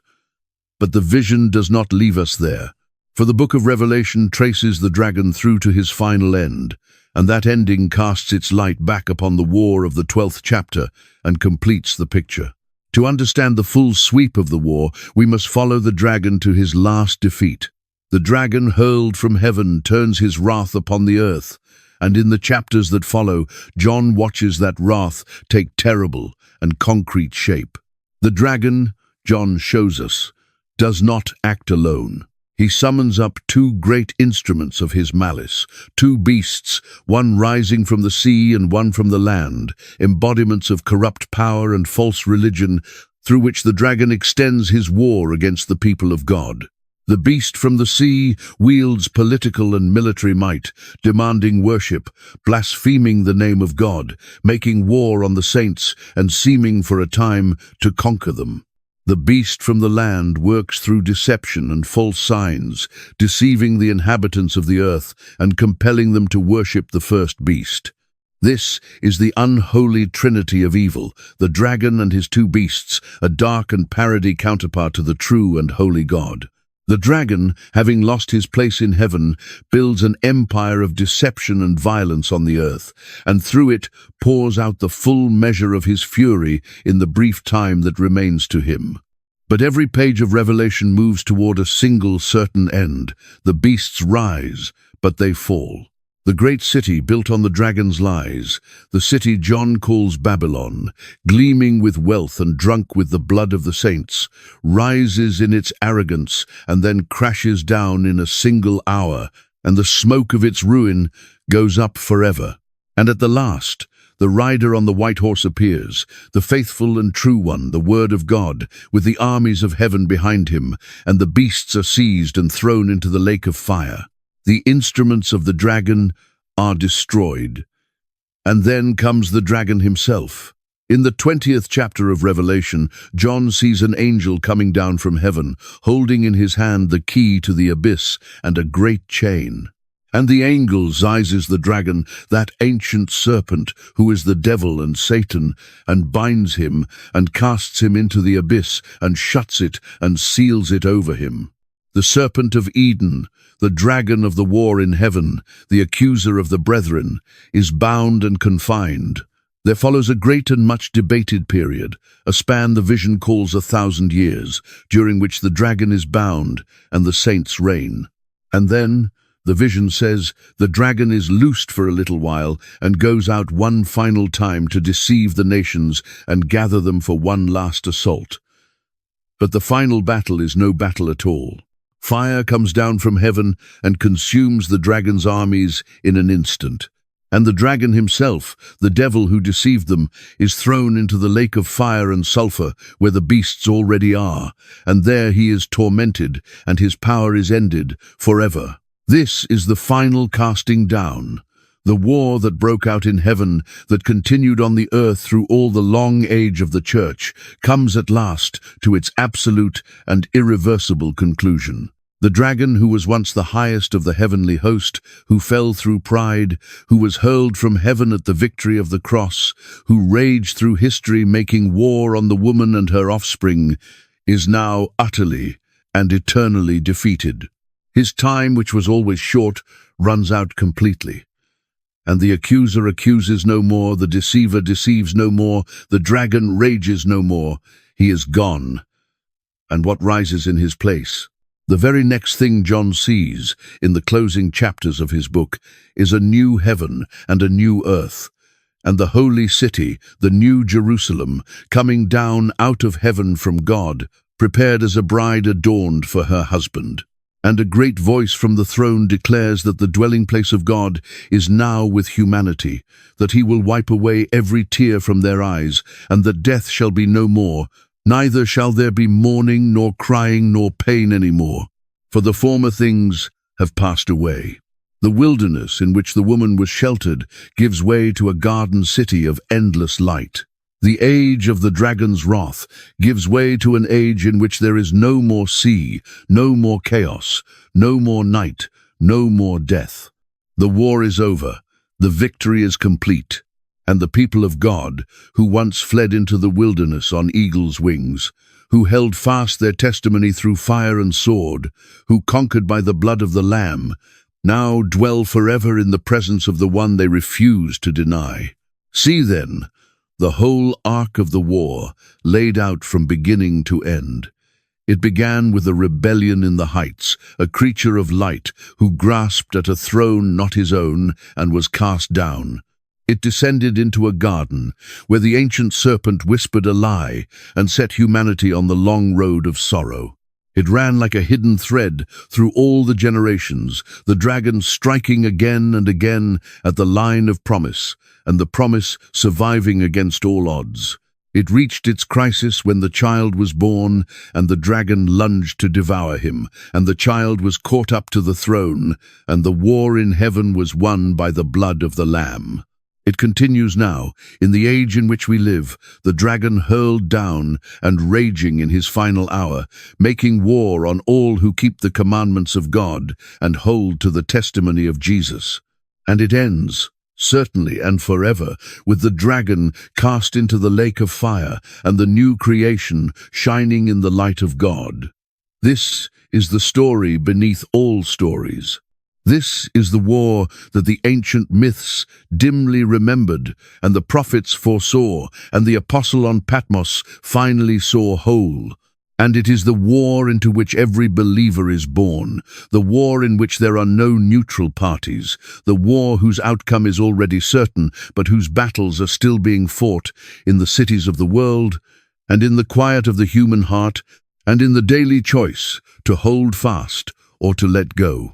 What, then, does this ancient vision ask of us, who live so many centuries after John laid down his pen on the island of Patmos? We do not face Roman legions or the demand to burn incense to Caesar. The empire that pressed upon John's readers crumbled to dust long ago. And yet the dragon's war did not end with Rome. It only changed its shape, for the vision was never really about one empire or one century. It was about the deep structure of the world we live in, the unseen conflict that underlies the surface of history, the reason that this world, for all its beauty, is also a place of such sorrow. Have you ever wondered why the world is the way it is? Why a creation so full of glory should also be so full of grief? Why the innocent suffer? Why the proud so often prosper? Why every good thing seems shadowed by decay? Why the human heart that longs so deeply for peace should be the very engine of so much cruelty? The vision of the war in heaven offers an answer, not a tidy one, not one that explains away the mystery of suffering, but a profound one. The world is the way it is because it is contested ground. It is a creation good in its origin, beloved by its maker, destined for glory, but invaded. There is an enemy. There has been a rebellion. The dragon has been cast down, and in his rage he wars against everything that bears the image of God and everything that belongs to the woman and her offspring. The brokenness of the world is not the way things were meant to be, and it is not the way things will remain. It is the mark of a war still being fought, in the narrow strip of time between the victory accomplished and the victory consummated. This is, in a strange way, a deeply hopeful answer. It means that the evil and suffering of the world are not the final truth about reality. They are not woven into the fabric of things, not part of the eternal order, not the way it has to be. They are the work of an enemy who has already been defeated and whose time is running out. The dragon is real, but the dragon is doomed. The night is real, but the dawn is coming. And the one who reigns is not the dragon, raging in his final hour, but the Lamb, enthroned in glory, whose kingdom has no end. When we look at the suffering of the world, we are not looking at the way things must be forever. We are looking at a battlefield in the last hours of a war that has already been won. And there is comfort, too, in what the vision tells us about our own struggles. So often, we feel that our private battles are too small to matter, that our faithfulness in obscurity changes nothing, that the great machinery of the world grinds on regardless of whether we hold fast or give way. But the vision says that nothing could be further from the truth. The war in heaven and the struggle on earth are one. When you resist despair, when you choose truth at the cost of comfort, when you forgive the one who wronged you, when you refuse to let the accusing voice have the last word, when you cling to the Lamb in the darkness, though you cannot see the dawn, you are doing battle in the oldest war there is. Your faithfulness is not invisible. It echoes in the unseen realm. It is part of the casting down of the dragon. The humblest act of trust in God is a blow struck in the cosmic war. There is a particular tenderness in the way the vision speaks to those who suffer for their faith, or who suffer at all. To those who have lost much, who have been pressed and pursued and worn thin by the long battle, the vision says, "You are the woman in the wilderness, sheltered by God in a place he himself prepared, carried on eagle's wings, nourished even in the desert, kept safe in your deepest being, though the dragon rages all around." And to those who feel condemned, who hear the accusing voice in the night and cannot silence it, the vision says, "The accuser has been thrown down. His charges have been answered in blood. You are not condemned. The verdict of heaven has been entered in your favor, sealed by the death of the Lamb, and it cannot be reversed." And to those who fear, who are afraid of what tomorrow may bring, afraid of suffering, afraid of death itself, the vision says, "The followers of the Lamb conquered the dragon, and they did it by loving not their lives, even unto death." The fear of death is the dragon's last weapon, and the Lamb has drawn its sting. The grave is a defeated enemy. The door of death now opens onto the throne of God. How differently we might walk through our days if we truly believed this. How differently we might face our trials, knowing them to be the skirmishes of a war already won. How differently we might bear our griefs, knowing them to be the wounds of a battlefield from which we will one day be carried home. How differently we might silence the accusing voice, knowing the accuser to be a thrown-down and toothless enemy, whose every charge has been answered by a love stronger than death. The vision of the war in heaven is not given to frighten us, it is given to free us, to lift the veil and show us that the world is not abandoned, that the enemy is not victorious, that the throne is not empty, that the Lamb reigns, and that those who belong to him are kept by a power the dragon cannot touch. The poets and the dreamers across the ages caught glimpses of this. They sensed that the world was a place of war, that a great shadow lay over the human story, that a champion must come to set things right. And they were not wrong. They were only early. The champion has come. The dragon has been cast down. The decisive battle has been fought, not with weapons of fire, but with the blood of a lamb and the testimony of those who would not deny him. And the war moves now toward its certain end, when the dragon will be cast into the lake of fire, and the new creation will dawn in light that knows no evening. And so we return, at the last, to the island where we began, to the rocky shore of Patmos, and the old man, and the sea breaking against the cliffs below. Imagine John, when the vision had passed and the voice had fallen silent, sitting once more in the ordinary light of day. He was still a prisoner. The sea still surrounded him. The empire that had exiled him still ruled the world. Its eagles still flew over the cities. Its emperor still demanded to be called Lord and God. To every outward eye, nothing had changed. John was still a powerless old man on a barren rock, and the great forces of the world towered over him as they had the day before. And yet everything had changed, for John had been shown what lay beneath the surface of things. He had seen the woman clothed with the sun, and the dragon waiting to devour, and the child caught up to the throne. He had seen the war break out in heaven, and the dragon hurled down. He had heard the loud voice singing that the kingdom of God had come, and the accuser had been thrown down, and that the saints had conquered by the blood of the Lamb. He knew now that the empire was not the true power in the world. He knew that behind it crouched a defeated dragon raging in his final hour. He knew that the one who truly reigned was the Lamb who had been slain, enthroned in glory, and that nothing, not exile, not suffering, not even death, could separate him from that throne. This was the gift the vision gave. Not an escape from suffering, but a way of seeing through it. Not the removal of the dragon's wrath, but the certainty of the dragon's defeat. Not a promise that the wilderness would end tomorrow, but the assurance that the wilderness was a place prepared by God, and that the eagle's wings were real, and that the time of trial was the broken number, the half of 7, measured and limited and racing toward its end. John could sit on his rock in peace because he had seen the end of the story, and the end of the story was not the dragon, but the throne, and the Lamb, and the new Jerusalem coming down adorned as a bride, and the wiping away of every tear. Perhaps you too feel at times like a prisoner on a barren rock.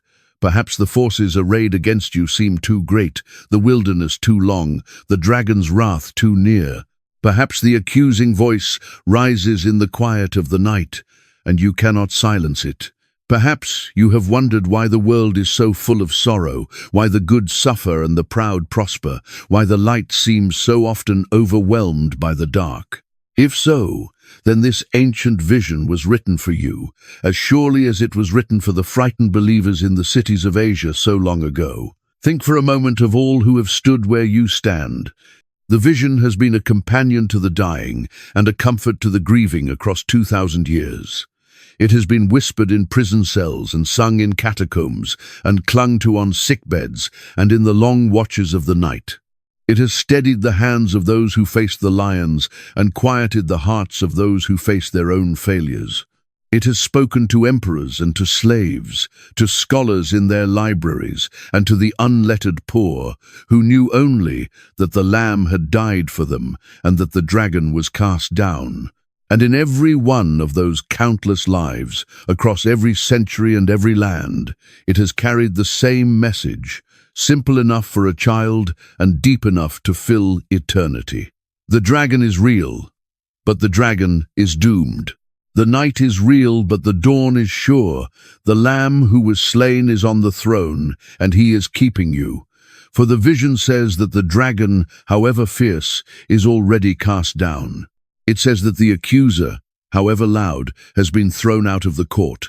It says that the blood of the Lamb has answered every charge, and that those who belong to him conquer, not by their own strength, but by clinging to his. It says that the wilderness is a place of God's keeping, that the eagle's wings are real, that the time of trial is short and shortening, and that the end of the story is light. The war in heaven has been won. The war on earth is being won, in every faithful heart that holds fast, and the war will end, certainly and forever, when the dragon is cast down for the last time, and the new creation dawns. So let the day's burdens fall away now, and the night's fears with them. Let the accusing voice be silenced by the verdict of heaven. Let the dragon rage, for his time is short, and let the noise of the world grow faint, for it is not the true power. Above the empires and the ages, above the wilderness and the war, the Lamb reigns upon the throne, and the captain of the heavenly host stands guard over his people, and the woman is sheltered, and the offspring of the woman are kept, every one of them, through fire and flood and even through death, into the city where there is no more night.